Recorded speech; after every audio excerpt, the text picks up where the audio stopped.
Hello, and welcome to the Kink Perspective. My name's Chris. I'm a psychotherapist and consultant. On today's show, I'm sitting down with somebody today on my interview episode to talk all things rope. Somebody had some really nice, very good conversations as of late from FetLife, exploring not only the world of rope bondage, but as our conversations permitted, how some of these acts even work psychologically and help us with our emotions. Today we're going to talk about the history of rope, or a little bit cover some of that. We're going to dispel some myths that I've already found out that need to be dispelled. So without further ado, I want to introduce you all to Mr. TinkerTrain. Welcome and thank you for joining me today. Oh, thank you for inviting me. I appreciate it. It's, when you first reached out and told me a little bit about your experience, and like I said, I was introduced to you by a mutual friend of ours who's been on the show before, Brookish. Um, admittingly, when I looked to start first talking to you, I'm like, a rigger. Great. Our conversation is going to take 9 hours to talk about one piece of rope. So, Yeah. um, Buckle up. yes, buckle up. We're going to be here forever.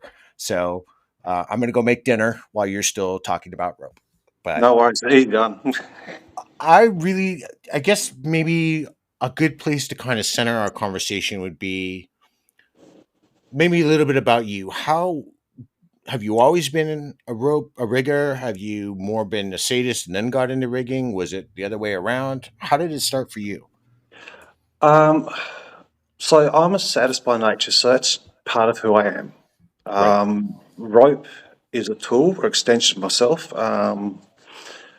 Rope itself, probably about 9 years ago, myself and my partner rope ferry on a holiday in Sri Lanka, of all places. Wow. And we found an erotic book, and there was two sentences of one of these books talking about shibari, and it just grew from there. We came back to Perth and we did research and found a couple that did taught rope about once a month. And yeah, their passion, their knowledge, their love of Japanese rope bondage just took off. And yeah, I've been sucked in. Kind of like the gravitational pull, right? Yeah. So, how far back, or let's, I guess, since you're specifically more centering on Shibari, and that's kind of where your jam is, and we'll get into Japan here in a little bit.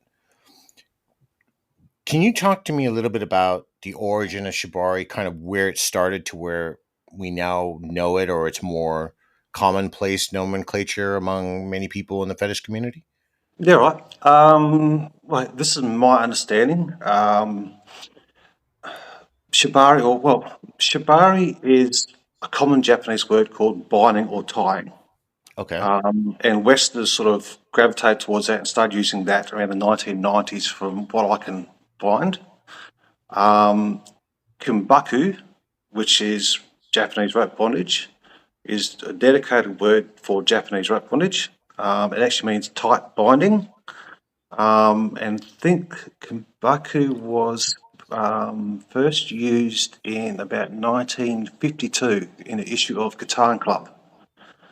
So yeah, Kumbaku is dedicated to Japanese rope bondage and that culture, where shibari is actually an everyday Japanese word for binding and tying, which the Westerners have taken off with. Of course, like everything else, we tend to rip off, right? Yeah, exactly. Or dumb it down to a phrase that we can more associate with Yeah, instead of spending some time and effort learning about it. Western traditions. Right. But yeah, I mean, Japanese rope bondage or Kumbaku first sort of came around early 1900s. Okay. Around 1920, a Japanese artist called Seido, apologised if my pronunciation is not right on his name. I've heard it beautiful ones, but I'll go with Seido. It wasn't until he tied up his partner at the time and chucked her in the snow and photographed her. It sort of became a thing. He was a dirty little pervert man. It was great. That's all right. I can appreciate Um, the sadistic side of throwing yeah, somebody in the snow. I mean, Fine with that. the photos are beautiful, old black and white grainy photos. It's Right. gorgeous. But it wasn't until about the 1950s that it actually became popular. So it's not actually that old. Right. Kumbaku as we know it. Um, In the some sense, time, that would even predate what we know as modern day BDSM, because that terminology didn't even roll around until about the '60s. mm, yeah, I mean, all these things. 1950s seemed to be the decade was sort of became a thing. Right. Um, Before then, I mean, the early stuff, say Ida was doing, if you did it this day and age, you'd be red flagged and chucked out of community for doing dangerous rape. The stuff he did was pretty rough. um, yeah, this thing of that, it's an ancient art of Japanese rope bondage, jujitsu, that's been sort of dispelled as well. Okay. That's not, that's, some of the jiu-jitsu style tyings have been brought in the 1960s. So it Right. had nothing to do with jiu-jitsu to start with. It's not ancient. It's not that old. I mean, I've seen. I mean, there's been, of course, when you're researching and then you go through the net and even academic stuff. I mean, there's different things saying the 1600s. Some say, Mm. obviously binding an enemy in war or combat. I mean, as far as Japan goes back to the 1400s is what they Yeah, would do, and then the art form morphed over the last 700 years to where we are today. And again, for me, I wouldn't know whether that's true or not. I always take whatever I read with some grain of salt until I can find a historian to tell me otherwise. yeah. Well, But even the experts in the field can't really seem to agree on it. The general consensus to a certain extent is it started with something. Jiu-jitsu styles came into it at a later date. right, So it wasn't actually based on jiu-jitsu to start with. It was just a dirty old man wanting to tie women up, doing his SM. right. Well, at the Um, end of the day, don't we all? yeah, exactly. You Different know, material, but I choose to use rope. um, when once you picked up this book and started, how did your journey kind of morph from there? Yeah, well, as I was saying, we came back to Perth. We met a couple who did it and had a small group once a month. Um, and as I said, their passion was infective. They were, well, a lot of respect towards the Japanese history of it. Their knowledge and skill level was just amazing. And to be honest, there wasn't much other sources back then. Because online there's very limited. There's a few American websites showing, their version of Japanese rope bondage, which is more of a Western bondage. Right, Yeah, the resources back then, this is only 9 years ago, 8, 9 years ago, wasn't great. So what they taught, for me, I'm forever grateful, and will forever be grateful for that. Their knowledge, yeah, it was infectious, very infectious. So yeah, that's where it sort of took off from there again. I just went down the rabbit hole and haven't got out did yet. did you find a lot of inspiration through the Japanese approach to bondage, or was it something else? And if it was the former, who really kind of inspired you the most to start really pursuing this deeper? Yeah, definitely the Japanese style. The Western style, you sort of grab hits and bits of it, but yeah, the Japanese style certainly grabbed me from the get go. It's sort of heavily influenced by what you're surrounded by to Right, start with. So we had Kazami Rue style of rope. We had close ties with his main student, Deshi, in Australia here, so learning from her. And as more research, Karma certainly played a role in it in the early days. But yeah, it's probably 6, possibly 7 years ago that Nako Kira sort of appeared on my radar, and something about his style certainly attracted me. But it's taken to this year to finally meet him and start learning from him properly. Wow. Yeah, so a long, slow journey. Part of the process, though, when we, our conversation prior before we started this chat, we were talking about, effort and build and Mm. the drive and the passion behind something. Um, and if we want to really elevate our field and really take our craft to the next level, it's how much time we're willing to commit. Yeah, time and money. Yeah. Yeah, The yeah, money's always the thing we don't talk about. yeah, That's the yeah. dirt. That's Sorry, the real well, dirty word in the fetish world. Money. yes. What do Yeah, a you? lot of time. Yeah. Being a sadist, so I want to ask this from the sadist perspective because I will identify more in this range. Hmm? And obviously sadist rigger, rigger sadist. What do you find for you is the most transcendent part of rope bondage?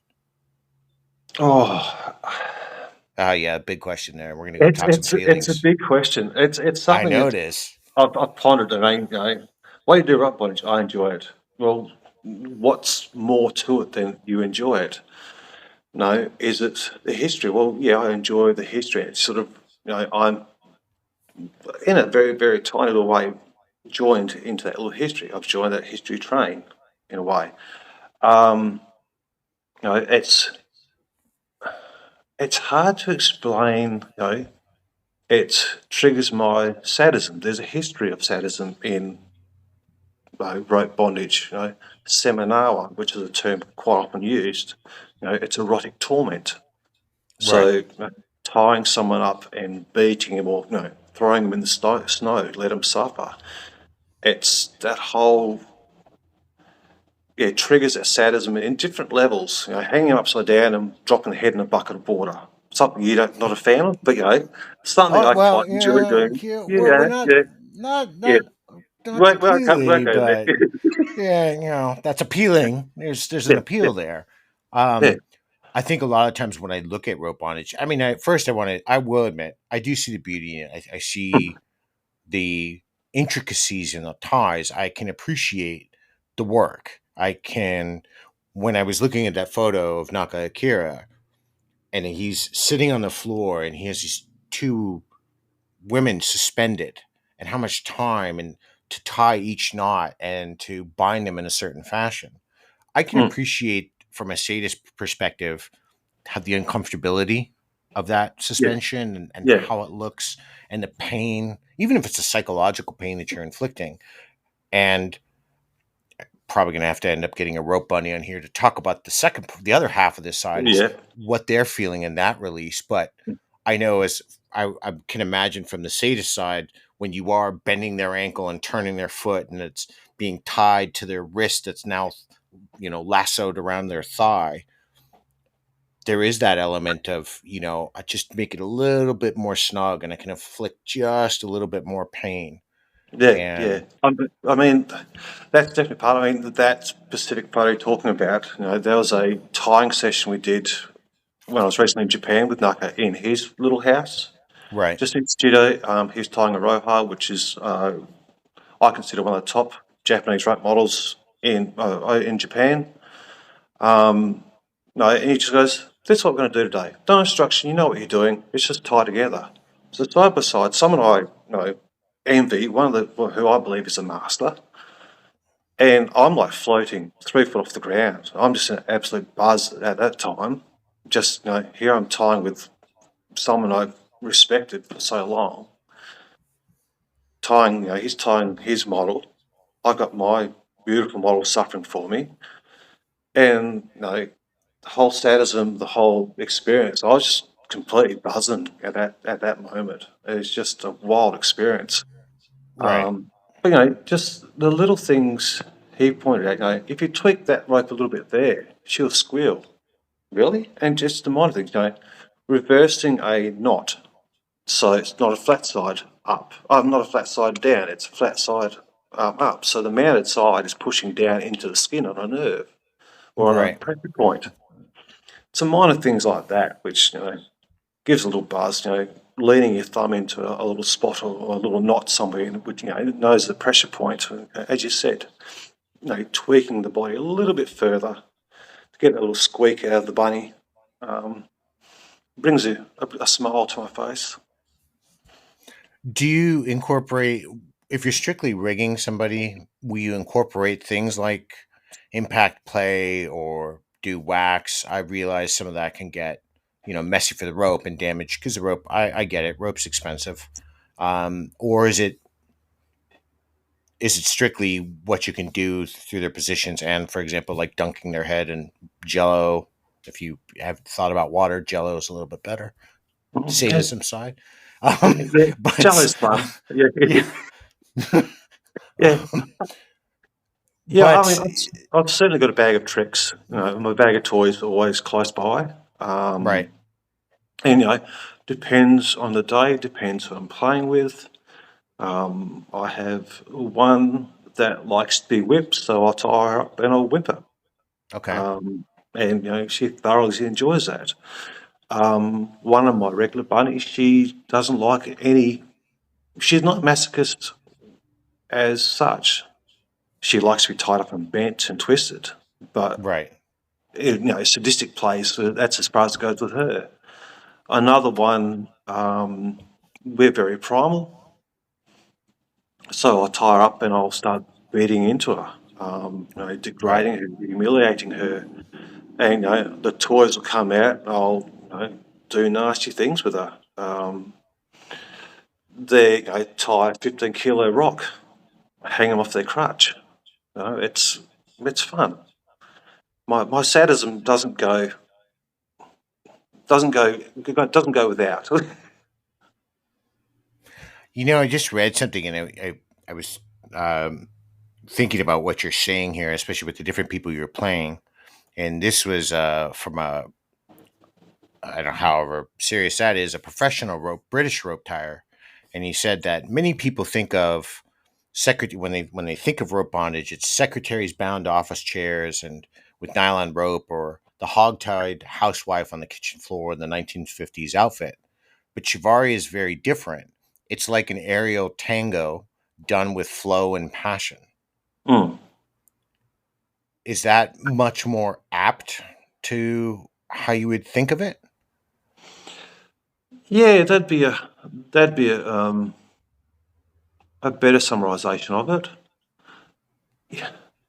I'm trying to add something intelligent to this conversation right now. No, no, no. Well, you are because Yeah. for me, like obviously, and I know you had your small dig at me when you emailed me, and you're like, I know you have such a passion for rope, and it's true. I mean, I don't, but that's okay. As we talked about, the fetish world is so vast, and we each have things we like and don't like.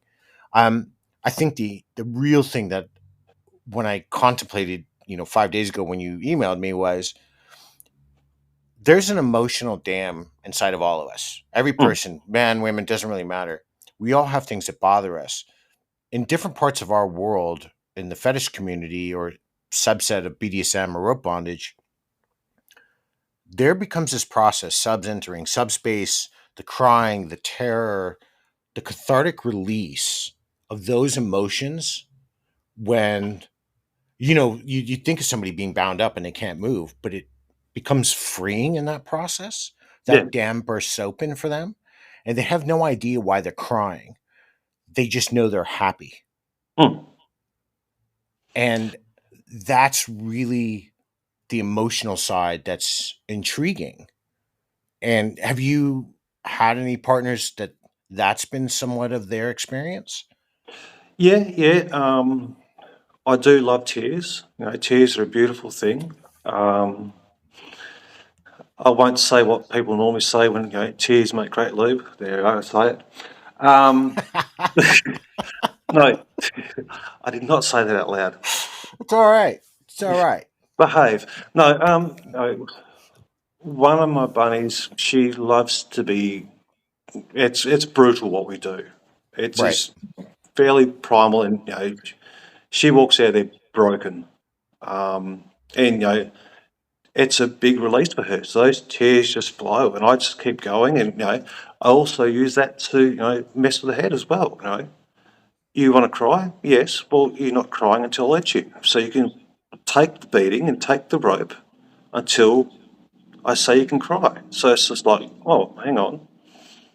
And then other times, like, you can cry all you want. I don't care. I'll just keep doing what I want, and too bad for you. So for her, it's quite a release. For me, it, I get a release. I'm a Mm, sadist, so that for me is just like, oh, thank God, it's my saddest little box has been ticked for the day, and it's when I get full sadism, apparently my eyes glaze over, yeah. and then they go, oh dear, I'm in the shit. Um, Hmm. but I'm still very aware of what I'm doing because I've got someone tied up in rope, and shit can go wrong pretty quickly in rope. But Right. there's always that. I'm very aware, but yes, I've slipped into full sadist mode. So yeah, look out. Right. Well, people often think it's a myth that tops can start elevating to a new plane. I don't. I don't call it top space, or maybe it varies in the terminology for what tops get. But for tops, well, especially for sadists and what you're describing to me, it becomes this kind of like a meditative effect. Mm, The chatter of everything else around me goes quiet. I'm immersed in the subject that's here in front of me. It's the here and now. yeah. All these mental images. I feel everything. The hairs on my skin stand Mhm. up, the back of my neck. I can hear my heartbeat, my breathing. You feel that rush of adrenaline and the endorphins. I equate it to like a runner's high. Yes. And we're very well aware and we know there's someone in our charge, but um it is that quite transcendent state that Mm. we're into next, where what's going to come out of me, I don't Mm. even know, but I I'm mean, going to enjoy it and you're not. yeah. I mean, there's two sorts of highs I get when I'm tying, and I sort of equate them to two sort of different sort of tyings. There's a time where we're going, we want to achieve this shape. So we're sort of labbing out, or it's academic rope, but there's still that enjoyment you get from tying or being tied Right. and achieving a certain shape. But then there's times where there's no goal. We just spending some time together and we're tying and we're just having fun. One of my bunnies, we did a performance last year. Everyone else had sort of worked out their performance and step by step, and we just said, let's just go on stage, just do what we do." Right. We had so much fun. We just it just flowed. The connection was there. No, we weren't worried about In the this. moment. Yeah, we're so in the moment, and that's when we have those ties. That's when it's just this is what we do it. We're in the Right. moment. We're connecting through a piece of jute, or a hand, or a foot, or a mouth. Um, it's just those ties. That's just it's beautiful, Well, raw emotion. what you're really describing to me here, and the way I'm taking this, and please correct me if I'm wrong, rope binding almost becomes more about the journey than the destination you arrive at. Yeah, yeah. That journey, the destination, yes, but yeah, quite often it's the untie. The untie is quite often the big part of it. Right. Um, And while I'm sleeping in the next morning with my slave, you're still untying yes, from yes, the night exactly. before. Yeah. As long as you bring us tea and coffee at the end of our untie, we don't mind what you do in the meantime. For those who don't know, it's not that I have a proclivity against rope. I just want to say this now, but for the 55 hours it takes to set up a scene, I really, as a sadist, am more concerned about beatings and interrogations and humiliations. But this is why I have Mr. TinkerTrain on today, because it's quite important for me to step outside my own comfort zone. So, yes, I still hold that belief, though it takes forever. That's okay. It's a journey. It's a beautiful journey, connective journey. Yeah, I mean, look, I get that the process is delicate, and Mm. it follows specific forms of aesthetics and rules, and you are creating a geometric pattern and shape that really complements the human form, Mm. and you're using textures that contrast the sensitivity of skin. And when you put all of these things together, it becomes this perfect alignment of art. Sometimes through pain, Yep. other times just through the bondage itself. Yeah. And yeah, it's a lot of energy, that it's a lot of mental energy that's being expended here. And I think that's why, understanding how each rope has to flow just to make sure that the patterns and the pressure points are on par. Because whether a lot of people understand it or not, if you tie in the wrong place, you've got circulation issues. You Oh could be yeah. hitting nerve endings. You're cutting off flow. So I'm assuming along the way you're always checking through all of these things. Yeah. Always doing check-ins. No, and one thing I've always said to people, you could do exact same tie every day of the year, and it'll feel completely different every single time. Right.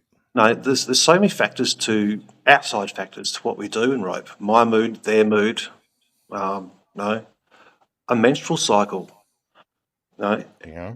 everything can change. So you could have your ties down pat and know how to tie a certain person the exact way, but if they're having an off day, if you're having an off day, sometimes it just doesn't flow, or sometimes you have to adjust to keep moving. But you're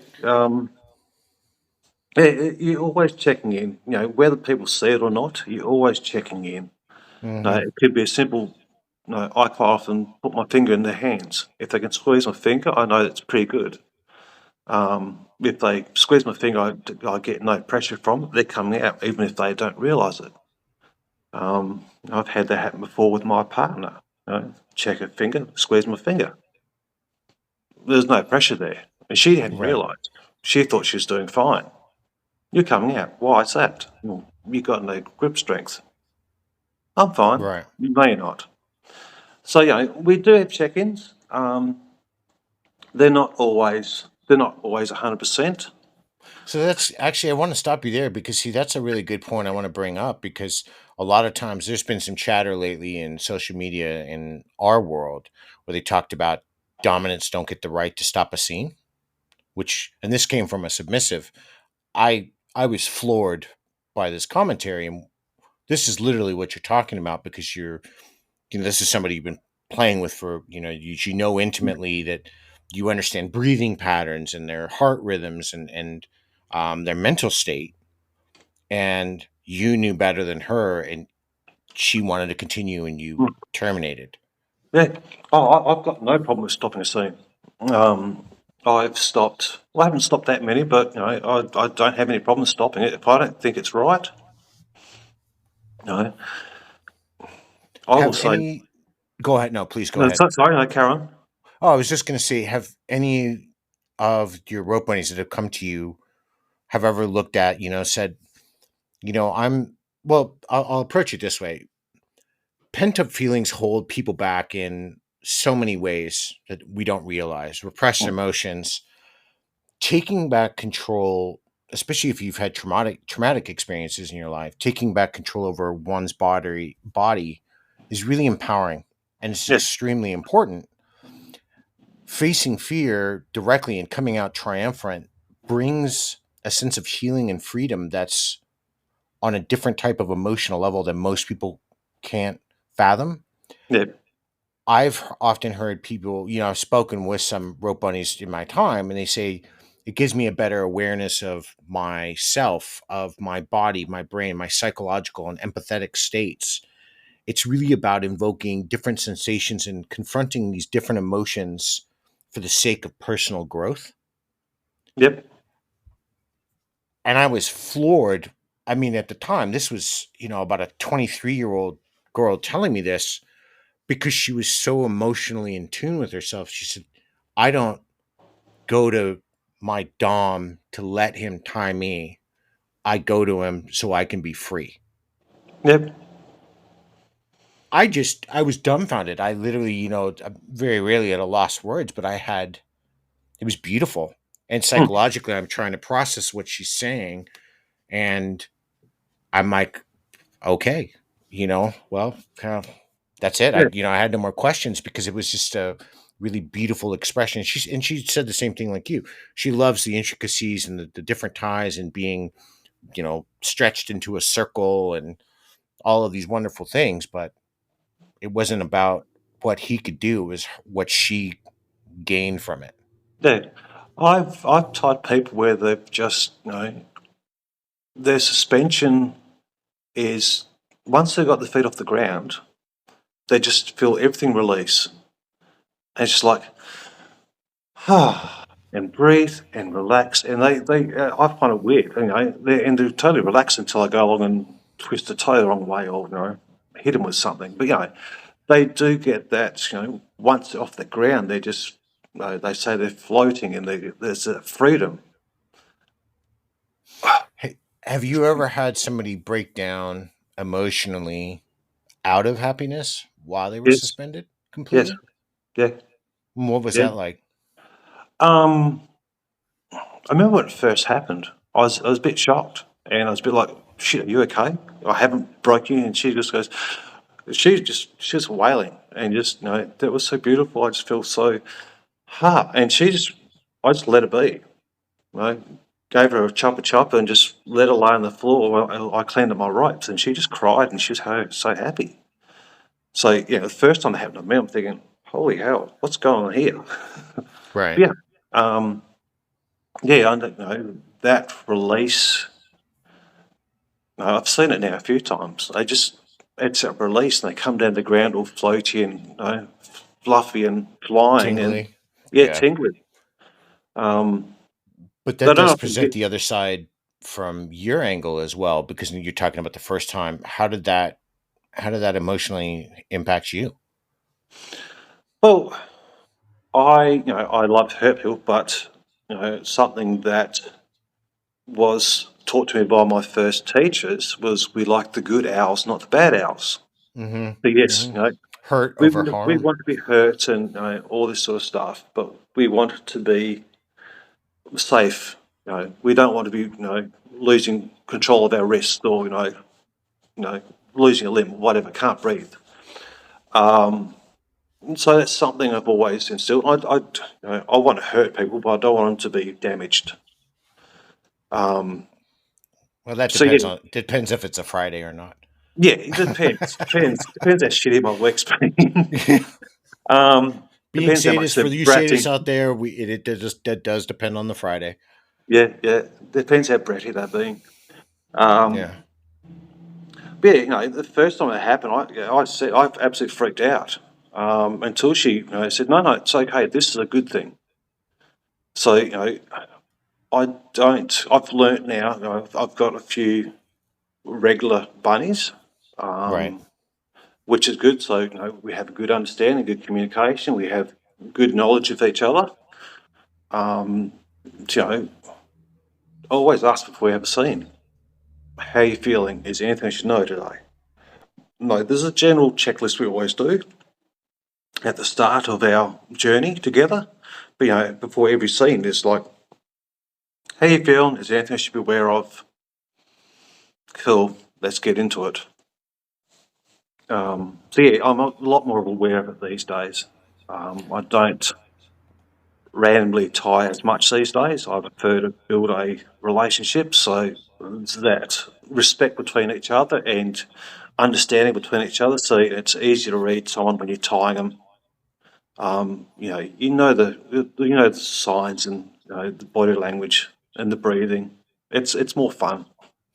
When you first started looking, was there a specific criteria when you were looking first to find or to explore that a partner needed to reach before you began doing ties with them? No, I was happy to tie.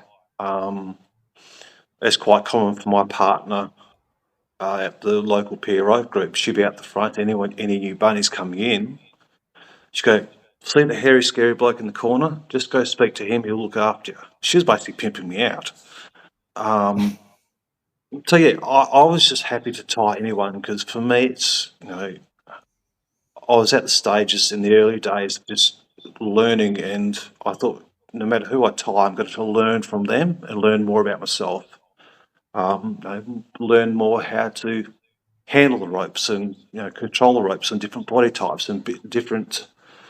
I've tied people with major fibro, so their whole bodies. You can tie that spot there, this spot here, and that spot there. Everything else is like a no-go zone. So yeah, for me, I had no criteria. I sort of do now because my tying style has changed, Right. and there's certain. I'll no longer tie hands in front. I will only tie hands behind because that's the Japanese. As part of the Japanese rope bondage. Hands are always behind because it's that exposure. So for me now, yeah, if you want to be tied by me, yeah, your hands have to be able to go behind the back. But yeah, Is there any specific things that would be a no for you if somebody came to you? That's like, no, you're not in a whatever type of specific state you need to be in for this type of commitment. yeah. I mean, if you're high as a kite or pissed in ute, that's an automatic no. If you've got a partner there who's not really into it, that's a no. Now, if you want, I want to be tied up with my partner, they can your partner stand up the side just glaring at you. No, I don't want this drama. Right. Um, if you come up to me and say, suspend me and take some pretty pictures of me, I'll say no straight away. No. If I don't know you've done no rope before in your life, we're not going to be doing suspension in the first half hour. No, that's going to be a couple of sessions down the track. No, we'll be doing floor work and communicating and this and that well before we even think about going up in the air. So yeah, a lot of this, I call it insta fame. Yeah. Tie me up, hang me in the air, take photos of me. Yeah, that's a definite no. If their mental state is pretty fragile and all over the shot, yeah, it's a no. Is that one thing even prior to a scene, you're checking in on somebody's mental and emotional state before you start a rope tie? Yeah. I mean, anyone that comes to me to wanting to do rope, I'll always send them my checklist. Okay. Ah, okay. Yeah, so I have a checklist which I'll keep with me, and it's quite often I might tie someone. Well, if it's not in a regular thing, I'll just double check the checklist. I'm coming over Friday night. Cool. Go through the checklist. Yep, no worries. Just remind myself of what their boundaries are. And then, on that day, as I was saying, how you feeling today? How's your day? Is there anything I should know? Is there any injuries I should know about? Is there anywhere I should stay away from? Just to make sure that the session is a fun, smooth flowing. Everyone comes out happy at the end. No one's broken or damaged or getting rushed off to hospital. Yeah, that's normally how I run these days. I don't normally go to events much these days and tire random people. Right. If I do, it's a bit of floor work. If they want to carry on with that, then we'll have a further discussion, a deeper discussion. But yeah, it doesn't happen too often these days. Do you find there is any spiritual type aspect to rope bondage?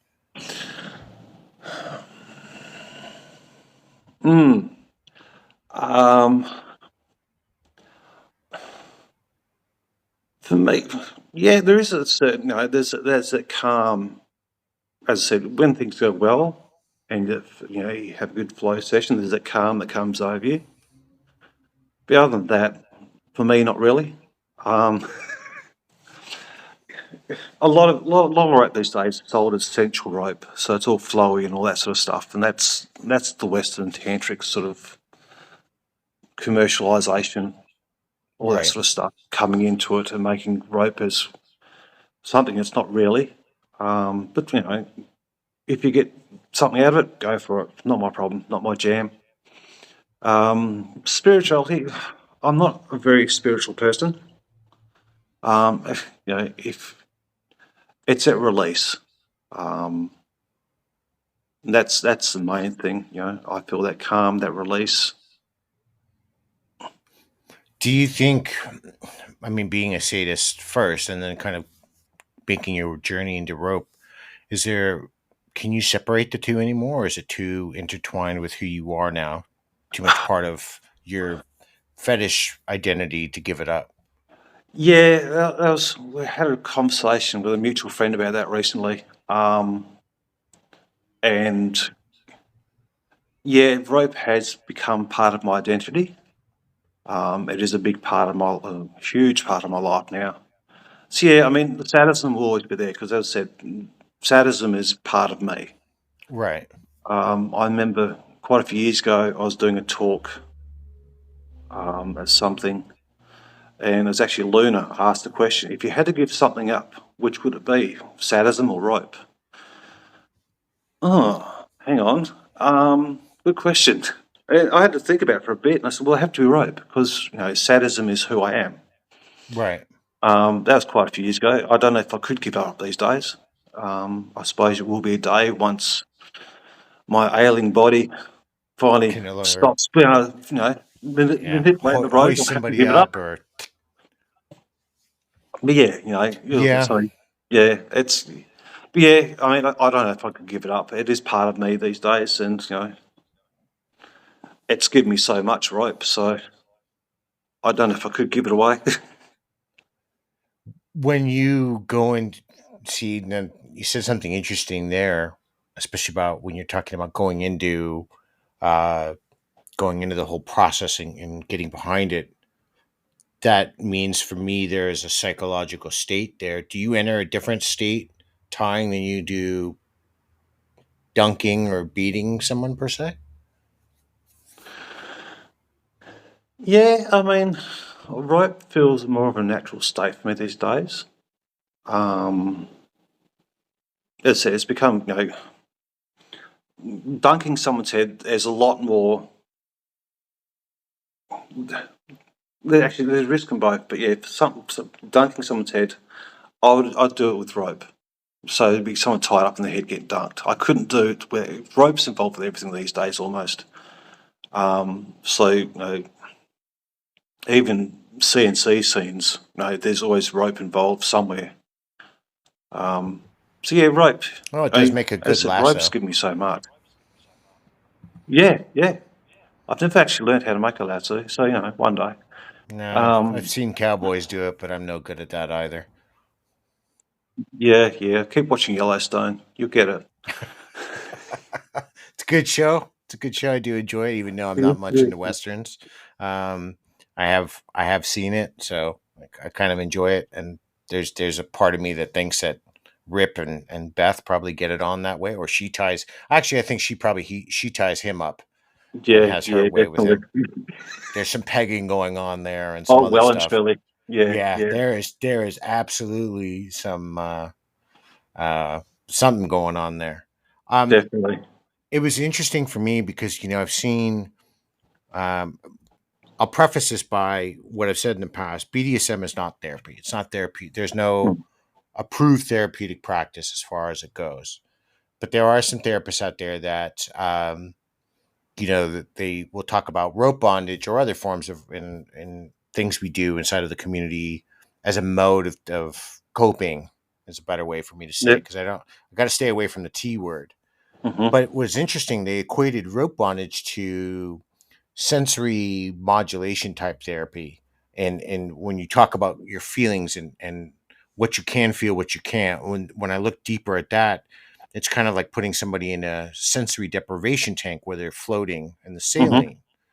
And so they're suspended again, they're just not bound. So the binding adds, I think a lot of people think because you're tied up, you're not free.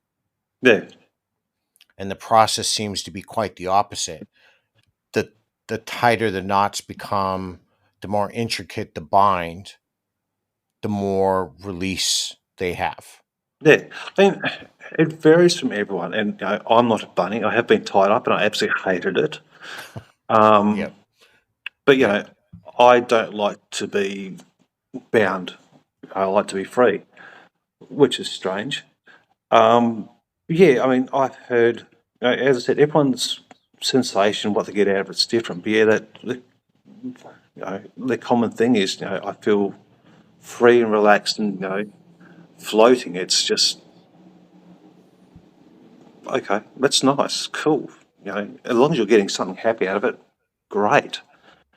But as I said, I'm on the other side of the rope, so I don't get that floaty thing as such while being tied up. So for me, it's a different sensation altogether. Are there days where you don't feel, because now you're, you know, the rigor side has become so intertwined over the years with your sadistic side? Have there ever been days where you're like, nah, screw it, I don't feel like, tying today, I just rather beat you? Or is it, I need to tie you and then beat you? Um, there's certainly days where I'm just not feeling it, um, and that will reflect in the rope. The rope is simplified down, very much simplified down. I go, I've never actually, because it's always I'm here to tie, so it's never actually yes to a scene, yes to a beating scene.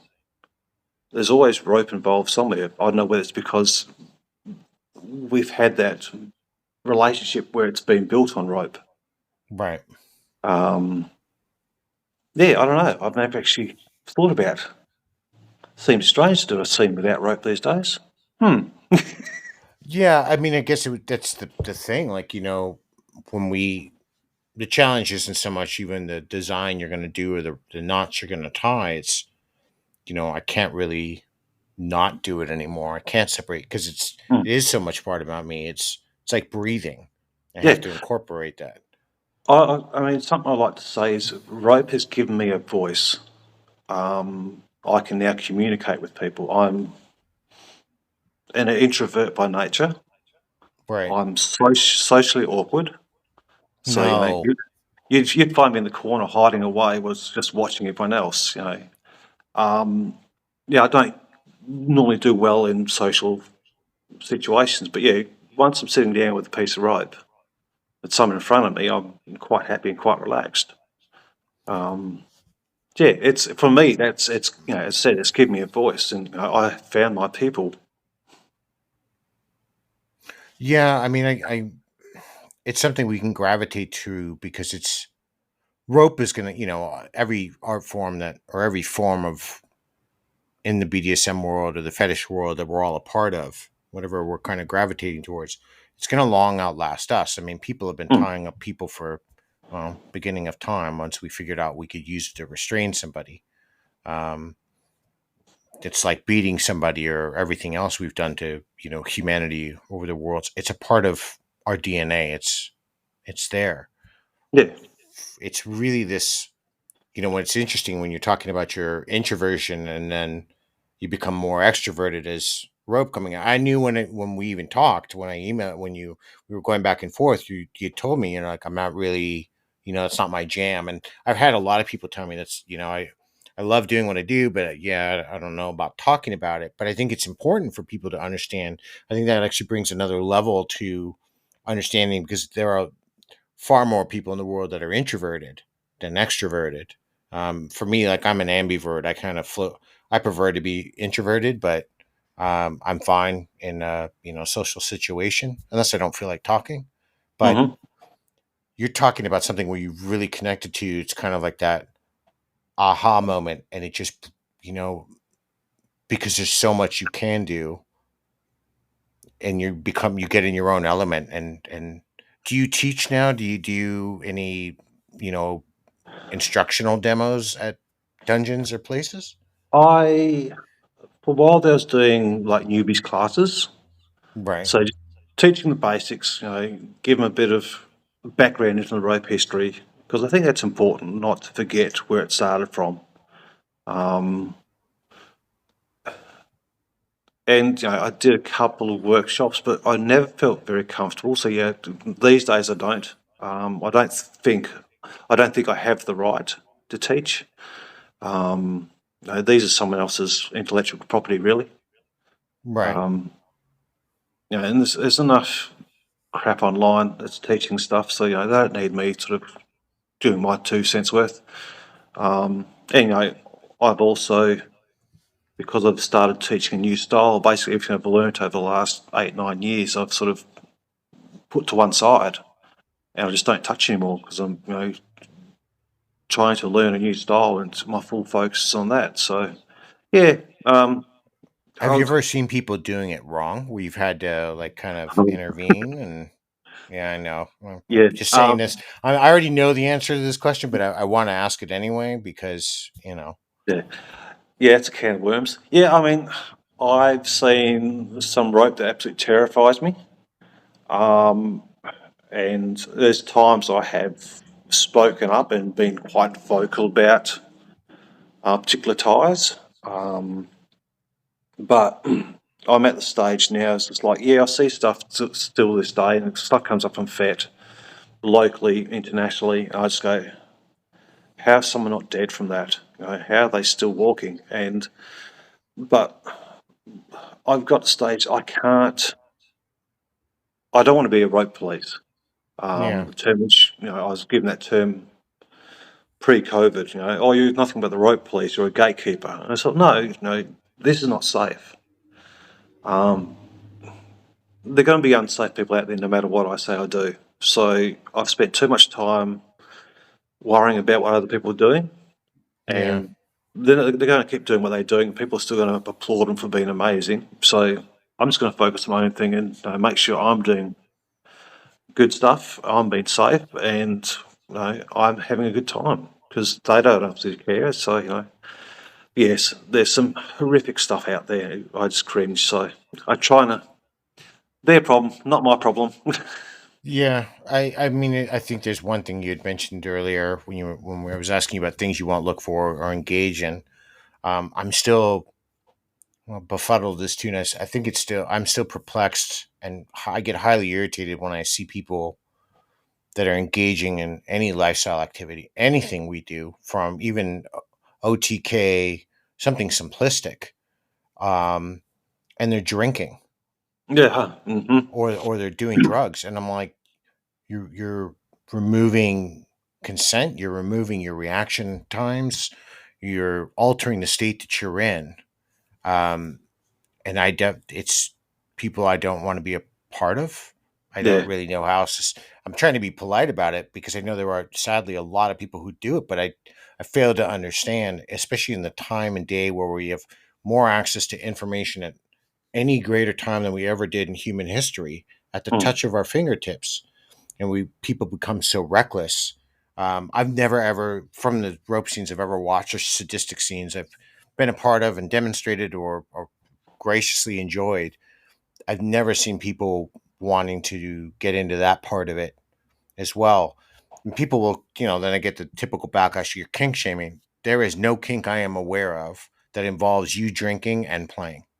Yeah. None. Yeah. I mean, I've seen people who have been drinking reasonably heavily and playing. I'm thinking, you're just asking for trouble. Um, yeah, I don't understand it. It's nuts. Rope. Well, The release from rope is the drug itself. So right, why, people carrying on about, release all these endorphins and you feel this and feel that. And then they're sitting there just swinging back the beers and having whiskeys and going out the back for a quick joint or, popping pills or doing a line and thinking, you're talking about all these natural highs you're getting, yet adding all this toxic crap into your body, making you lethargic and not fully capable of your actions.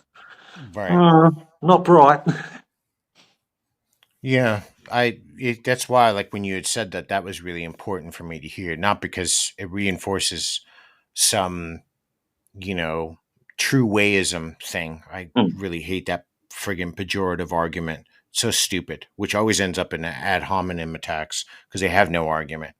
But it's reinforcing the notion that, we're all in this for the love of the passion of the lifestyle. mm, This is why we gravitate together. The sadists and the bunnies and then the riggers and the daddy doms and all of us in between, and the degraders, because we thoroughly enjoy the process that we go through, the effort and work we're putting into our craft, and we want to be able to maintain that. Not necessarily a set of strict rules, but at least some protocols that are going to outlive us, Mm. so you can keep enjoying that process of tying somebody up, and you know maybe while they're dangling or spinning around, they've got little tea candles below their tips of their feet, so they're feeling the sensation of heat. So they're not quite burning. There's a little sadist trip for you. Yeah, But yeah, they're yeah, not yeah. quite burning, but It's hey, warm. it's nice and tingly. Yeah. So um I think that's really good to hear, that at least that's one of those aspects that you Yeah. shy away Well, from. And that's why I understand more so now why um you know there's certain arguments you'll get into, and then there's one you're like, nah, it's not worth the drama. mm. I mean, well, for me personally, I'm not much of a drinker anyway. Right. I can't remember the last time I was actually drunk. Probably about, yeah, many years ago.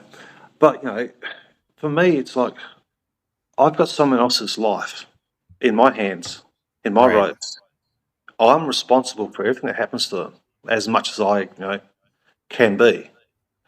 So I don't want to have impaired judgment and something go wrong, and that's on me. Yeah. They're the ones going to suffer the consequences, but that's I've got to live with that. And I've had incidents in my right career, and I'm very aware of that, and I'm very open about that. And that's when I've been too big for my boots and think I knew everything. Sure. But yeah, and I still have them with me. Nothing happened to them. They could have been a lot worse than what they were. But drinking, doing drugs, and all that sort of stuff while you're playing, it's just oh god, it's a recipe Yeah. for disaster. No, I completely agree. Look, I really want to thank you today for coming out, and me kind of berating you a little bit into our conversation. Um, Yeah, I do appreciate it. It has, well, if I'm going to be honest, I probably still won't do rope, that's but okay. I'll let I you do off. have a better understanding of it. As I told you about, I have my friend now who, like, challenge accepted, has got fish hooks, and he's trying to build razors into ropes to make it more appeal to my sadist side. Who knows? You Who know, knows? I, I always tell people, never say no completely, because you never know, one day you meet the Mm. person that's going to make you say yes, and you're going to regret saying no. Um, but I really appreciate this. You've kind of brought another level to rope for me, that my understanding, and I guarantee a lot of people who are going to listen don't really get to see. And the I think for me, also, what I truly appreciate is the effort. And we talked earlier about, you went to Japan this year to meet with this person, with this man that you really admire, that you're taking this craft. This isn't just cool, it's the weekend. So we're gonna have some beers at the racetrack on Friday, and then Saturday I might do some tying, and we'll see how it goes. You're actually putting a lot of time and dedicate a lot of effort and emotional expenditure Mm. into your craft. And I mean, it shows. I've looked at some of your photos, and it's there. Like, it's really just hard to escape the artistic and the intrinsic value of what your bunnies are not just bringing to you, but what you're bringing to them. Yeah, um no, it's yeah, it's certainly enjoyable. It's given me so much joy and almost guidance in life. Don't know. I've kind of come out of this thinking a lot more about different things now. I can imagine. Well, now you're kind of looking at everything along the driving, hey, I could, Sydney Harbor Bridge, we could do, how many people could we tie to that? Oh yeah, so many before we get arrested. Yeah, I can get five, and then we're good. Hang on, we got consent to worry about there. Yeah, well, this is how we change the world, right? One Hmm. thing at a time. Sometimes we need to risk things for change to happen. Yeah, true. But jail time may have a different spin on that. Well, look, I thank you again. I'm going to let you get back to enjoying your Sunday. For all of you, I really hope you. I'm going to put Mr. TinkerTrain's profile and link it to this so you can take a look at some of the beautiful, just absolute picture and art from a lot of his ties and his journey, not only of just rope, but even some sadism in there. Um, but again, thank you so much for sitting down with me today. I truly appreciate it. Oh, thank you very much. It wasn't as bad experience as I thought it would be. Well, I am a sadist, so I try to make it a little bit uncomfortable, but Yeah, I don't like being on this side. yes, well, sometimes it is the other side, and when I get depressed, it's enjoyable for me as well. But no, you Mm, did. I really will say you have given me a little bit more to think about. You have given me a little bit more to see and to feel. And when I'm talking to you about your experiences, and then I'm kind of reading, there is actually some psychological research into this, mm, and I see how the two can go hand in hand.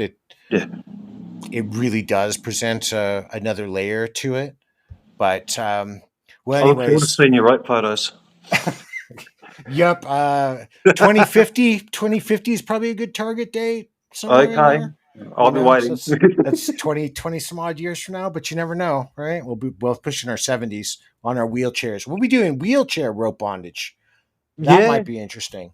yeah, it's That might been be. done. It's been I'm done. sure it has. I'm sure there's pretty much nothing where that Mm, hasn't been done yet.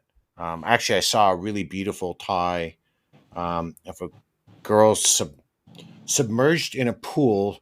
So I don't know how the floating, but tied. hmm. Obviously, she held her breath, and it was for a photo op. But I'm wondering how the loss of gravity affected the tie. So it was quite interesting because they Yeah. hoisted the crane, came over, she went in, and then she didn't just drop right away, because it's just Mm, buoyancy. But it was beautiful. I was just like, how does that work? yeah. You know? Oh, some talented, very talented people out there. Yeah, no. Well, again, thank you so much to all of you. Until next time, everybody, be safe and stay kinky.